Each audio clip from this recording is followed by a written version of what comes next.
Hey everybody, Dr. Brian here for Two Tip Tuesday. And today we're going to go over sleep apnea. In particular, we're going to kind of make more inferences to obstructive sleep apnea. But this is something that we are screening for more and more in our practice.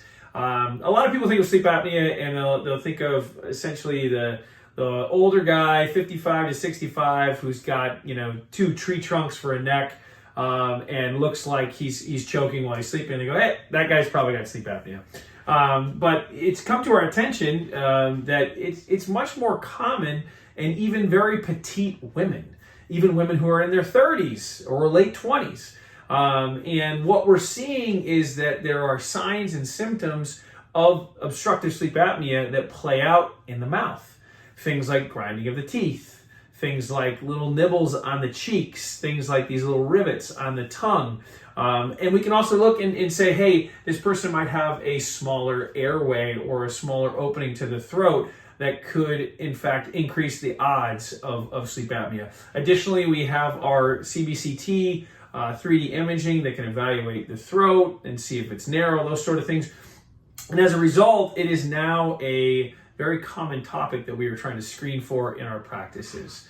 And so this Tuesday is to ultimately advise my patients that it's something that we are looking into. Now, a lot of people think sleep apnea just means, all right, I'm not getting the best sleep.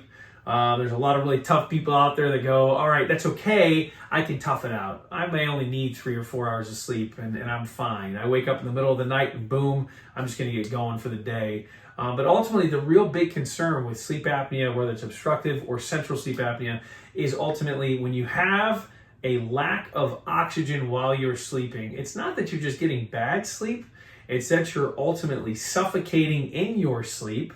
You're not going to get proper oxygen, and as a result, proper sleep patterns that allow for tissue turnover, cellular turnover in all of our organs.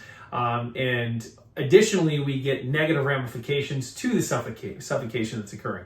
And so as a result, we can start to see a lot of negativity to our heart, to our brain, to our overall immune system, and to most all of our organs. And so it's something that we want to bring more light to. So this is my first step in doing that as a practice-wide type technique. So if you have questions about sleep apnea, let me know. But if you're wondering why we're screening for it more, hopefully this gives you that little tip. So thanks for tuning in. I hope you have a great rest of your Tuesday and a great rest of your Holy Week. Hope you have an awesome Easter. Thank you.